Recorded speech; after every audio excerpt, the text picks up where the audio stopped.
Ես կարծում եմ, այս փոփոխությունների իմաստը լավ հիմնավորված չի, ինչու համար, որովհետև ինչ է նշանակում ֆինանսական ոլորտում նվազագույնը 10 տարվա աշխատանքային ստաժ, որից առնվազն 5 տարին ղեկավարի պաշտոնում։ Այսինքն օրինակ թե մի ՍՊ-ում ընդունենք ձևակերպել են տնտեսագետ։ Հիմա 10 տարի տնտեսագետ է աշխատել կամ 5 տարի անունը դրել են 5 հոգյանոց ՍՊ-ում անունը դրել են տնտեսագիտական բաժնի պետ։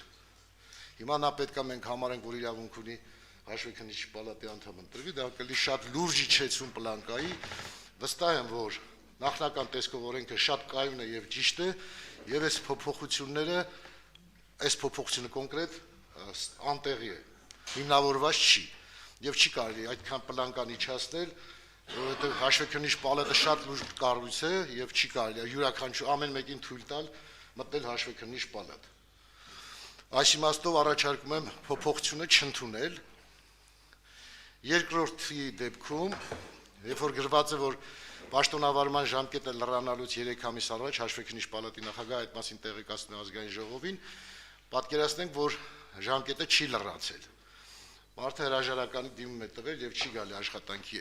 Հաշվեկնիչ պալատի նախագահն ինչպես է կարողանալու 3 ամիս առաջ տեղեկացնել։ Եթե բնականon ընթացքով լինի, բնականաբար կարող է, թե պալատի անդամը ժամանակը կգա, պիտի դուրս գա, կարող է 3 ամիս առաջ զգուշացնել, բայց եթե մարդը կեսից դուրս է գալիս, ոչ մի հնարավորություն չկա 3 ամիսը պահպանելու։ Այս երկու դիտարկումները։ Համաձայնականություն նախագծում ոչ միայն նշվում է, որ ֆինանսական հատվածում փորձ է անհրաժեշտ, այլ պետք է թեկնածուն բավարարի ազգային ժողովի պատգամում ներկայացող պահանջներին։ Այսինքն, եթե ու բացի դրանից, այդ պահանջներին բավարարելուց բացի, նաև նշվում է, որ պետք է 3 ոլորտների մասով ունենա փորձ, կամ աուդիտի ոլորտում փորձ, նախ այդ ոլորտների, որ հնարավորություն ենք տալիս, պետք է ունենա նաև աուդիտի որակավորում, այսինքն ազգային ժողովի պատգամավորի պահանջներին բավարարող անձ լինի, ունենա աուդիտի որակավորում եւ 3 ոլորտներից որևէ մեկում նշված ժամկետով փորձ։ Հետևաբար, այդ անձը ձեր ասած մարդը չի կարող լինի, այսինքն պատգամի պահանջներին բավարարող անձ լինի, աուդիտի որակավորում լինի ու իր փորձը միայն սահմանափակվի ինչ-որ մասնավոր փոքր ընկերություն, որպես տնտեսագետ կամ ֆինանսիստ այս հանգամանքներով։ Եթե անձը այսօրվա կարգավորումներով աուդիտի որակավորման չափանիշները, որոնք սահմանված են Հայաստանում, այդ չափանիշների համապատասխան որակավորում ունեցող անձ է եւ նաեւ բավարարում է պատգամավորի ներկայացող պահանջներին եւ ունի 10 տարիների ֆինանսական համակարգի փորձ, ընդ որում 5 տարվա նաեւ ղեկավար անձի փորձ, կարծում եք այդ նշված անձը բավարար ունակություններ ունի որպես աշխատի հաշվեկնիչ պալատի անդամ, բացի դրանից նշեցի ձեզ, որ ի վերջո այս մասնագիտական հանձնաժողովն է ընտրում նաև իր դրական եզրակացություն տալիս այդ անդամին որպես հանդես գա հաշվեկնիչ պալատի անդամ, բացի դրանից նաև իր հարցը քննարկում է լիագումար նիստերի դահլիճում, կարծում եմ այս փուլերով անցումը թույլ չի տա, որ պատական անձ հայտնվի որպես հաշվեկնիչ պալատի անդամի պաշտոնում, իսկ գործող կարգավորումները, ասում եմ, հանրային ոլորտում հանրային ֆինանսների ոլորտում 10 տարիների փորձ, որից 5 տարի ղեկավար անձ։ Նույն ձեր ինչպես դուք եք նշում, այս պարագայում հնարավոր է ինչ-որ պոակի, փոքր, օրինակ դպրոցի, մանկապարտեզի, հաշվապահ, տնտեսագետը գա բավարար ներկայացվի որպես հաշվեկնիչ պալատի անդամի պահանջներին։ Ես կարծում եմ, եթե մենք այսքան ծայրահեղական մոտեցումներով առաջնորդենք, ամեն ինչը հնարավոր բացառել։ Դրա համար կարծում եմ իմ ներկայացող պահանջները բավարար են, որպես այս պահանջներին բավարարող անձը լինի հաշվեկնիչ պալատի անդամի թեկնածու։ Ինչ վերաբերվում է երկրորդ հոդվածում առաջադրվող փոփոխությունների, 3 ամիս առաջ տեղեկացնելու այս պահանջը հենց գործող կարգավորում էլ կա, ուղղակի այս մասում տեղի ունեցել խմբագրական մաս փոփոխություն, ոչ թե այս 3 ամիսը նոր է սահմանվել, այլ այս 3 ամիսը այս գործող օրենքում էլ կա եւ նաեւ այդ կարգավորումները որպես անդամին թե ինչ ժամկետով կարա ինչ ժամկետում է ներկայացում կարգավորվում է նաեւ ազգային ժողովի սահմանադրական օրենք կանոնակարգով եւ նաեւ սահմանադրությամբ ուղղակի մի խնդիր կար սահմանադրության մեջ նշվում է որ հաշվեկնիչ պալատի անդամ կարող է անդամ ընտրում է 6 տարի ժամկետով իսկ հաշվեկնիչ պալատի մասին օրենքով նշվում էր որ անդամը ընտրվում է յուրաքանչյուր հաջորդ անդամ ընտրվում է նախորդ անդամի մնացած ժամկետով, հետեւաբար եթե անդամից մեկը հրաժարական է տալիս կամ ինչ-ինչ պատճառներով իր պարտականությունը դադարեցվում է, ապա նոր անդամը իր փոխարեն ընտրվողը որպես անդամի լիազորությունը ստանձնում է մնացած ժամկետում եւ կարծում ենք դա հակասում է սահմանադրության եւ այդ մասով առաջարկել ենք այդ կարգավորումները ձեռնպալ մնալ եւ որպեսզի համապատասխանի սահմանադրությանը, բայց հետագայում այս շրջանառության ընթացքում Պարոն Խաչատրյանի հետ քննարկել ենք եւ այդ կարգավորումները, որ կան այսօրվա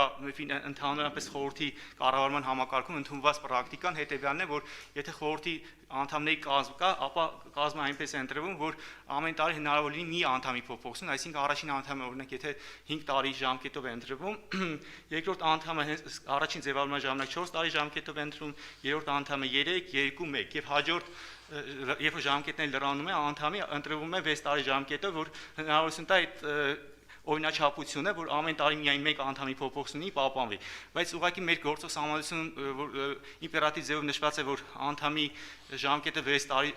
անդամ ընտրում է 6 տարի ժամկետով, որոնցով ստացվում է հարկացություն, դրա համար իմ կողմից առաջարկվել է փոփոխություն, բայց ամեն դեպքում ընդունում եմ, որ այդ ինստիտուտը, որ ամեն տարի մեկ անդամի փոփոխություն շատ կայացած ինստիտուտ է եւ չպետք է խարխլենք եւ համաձայն է պարոն Խաչատրյանի առաջարկին եւ պատրաստ եմ առաջին երկրորդ ընթերցման ժամանակահատվածում փոփոխություն անել եւ թողել այն ձև ոնց որ հիմա կա, եթե կա սահմանադրության մեջ խնդիր, հետագա սահմանադրության փոփոխությունների ժամանակ ավելի շատ սահմանադրությունը կհամապատասխանեցնենք այն գաղափարին, որ ամեն տարի տեղ ունենա մի անդամի փոփոխություն, ոչ թե հնարավոր լինի օրինակ տեսականորեն 2-3 անդամի փոփոխություն։ Շնորհակալություն։ Արձագանքում եք պարոն Բագրատյան։ Երկրորդ հարցի պատասխանից բավարարված եմ, մանավանդ որ պատրաստակամություն եք հայտնում փոփոխությունը անելու, իսկ առաջի հարցի հետ կապված կարծում եմ, որ առաջարկում եմ, որ վերջի նախադասության մեջ ֆինանսական ոլորտում նվազագույնը 10 տարվա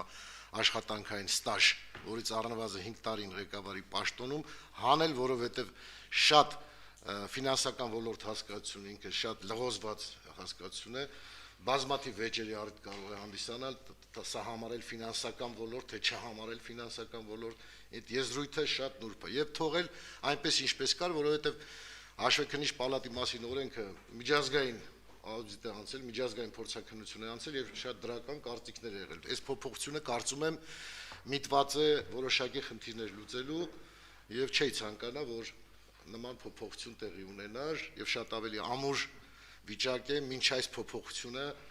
կարգավորումը շատ ավելի լավ վիճակում է։ Այդ իմաստով կառաջարկեի, որ այս մասը հանվի ֆինանսական ոլորտում նվազագույնը 10 տարվա աշխատանքային ստաժ շատ լղոզված եմ։ Բազմաթիվ կարող եմ փաստեր օրինակներ բերել, ժամանակ չխլեմ, որը մենք հենց հիմա տեղում կվիճենք, դա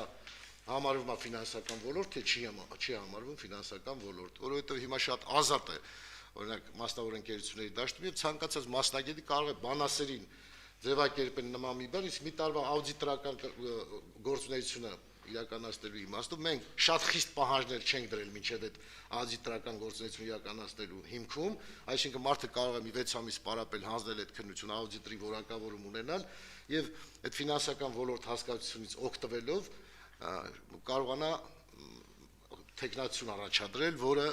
կարծում եմ չի արդարացնի, որովհետեւ սա շատ կարեւոր կառույց է, մենք չպետք է թույլատնենք այդ կառույցի հզորությունը եւ կարծում եմ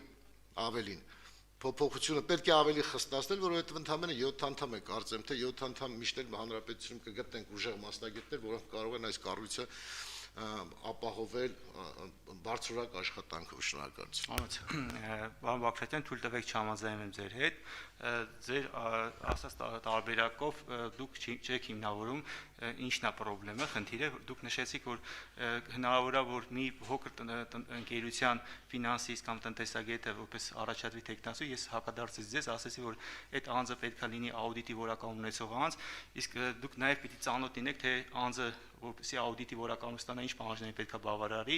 անձը որպեսզի աուդիտի որակներ բավարարի, աուդիտորական գործունեության մասին օրենքում բավականին խիստ պահանջներ կա եւ կրթական ցենզի մասով եւ որակավորումը եւ նաև փորձի այնտեղ, հետեւաբար եթե մենք նշում ենք անձ, որը պետք է ունենա աուդիտի որակավորում, ենթադրում է, որ այդ անձը ունի նաև այն փորձը, նաև կրթությունը, որը պահանջում է աուդիտորական գործունեության մասին օրենքով եւ եթե մենք թողում ենք այսօրվա կարգավորումները, ուղղակի մենք մեր հնարավորությունները որպես անդամ ունենալու, որը ունի մասնավոր հատվածում բավականին մերձ փոս, աշխատել է ֆինանսական տնօրեն, ներքին աուդիտի ղեկավար, աուդիտոր, ուղղակի հնարավոր աուդիտորներ ունենանք, որոնք աուդիտորական ընկերությունում աշխատել են, բայց աուդիտորական կազմակերպություն ղեկավար չեն եղել, ու այդ մարդիկ ցանկանան չբավարարեն պահանջներին եւ որպես տեխնացու չկարողանանք դիտարկել այս կարգավորումով, եթե դուք տեխնիկական որոշակի խնդիրներ եք տեսնում, օրինակ որ բացառենք որոշակի փոքր ընկերությունների կամ որոշակի այլ առումներով որ ցանկացած անձ կամ որոշակի խնդրահարույց անձին չդիտարկեն որպես հաշվեկնիչ պալատի անդամ, պատրաստ ենք ձեր հետ համագործակցելու, ձեր առաջարկները արեք, բայց այն ֆորմատով, որ մենք նաև հնարավորություններ տանք մասնավոր հատվածի ֆինանսական համակարգի այն անձանց, որոնք ունեն բավարար փորձ, նաև պրոֆեսիոնալ են իրենց աշխատանքում դիտարկել որպես հաշվեկնիչ պալատի անդամի տեխնացու, որ չսահմանափակենք միայն հանրային հատվածով, այսինքն որպես տեխնացու կարողանանք նաև մեծ, գիտեք, այսօր աշխատաշուկայում ֆինանսական համակարգի ավելի մեծ տոկոս են կազմում մասնավոր հատվածի ֆինանսիստները, տնտեսագետներ ու ավելի բարձր պրոֆեսիոնալիզմ ունեն, քան պետական համակարգի հանրային հատվածի ֆինանսիստները, իսկ այս տեխնիկական մասով պատրաստ ենք ձեր հետ աշխատելու, ձեր առաջարկները կլսենք, կարող աշխատենք առաջին երկրորդ ընթերցման ժամանակ եւ այն առաջարկները, որ կանենք, որ այս կարգավորման շրջանակում ես կարծում եմ նաև մյուս ընկերները եւս պատրաստ են աշխատենք ավելի լավացնելու ուղղությամբ, բայց այն որ ուղղակի բացառենք, կարծում եմ ճիշտ չի, իմ կողմից որպես հեղինակն ես մեկ ընդունելի չի, շնորհակալություն։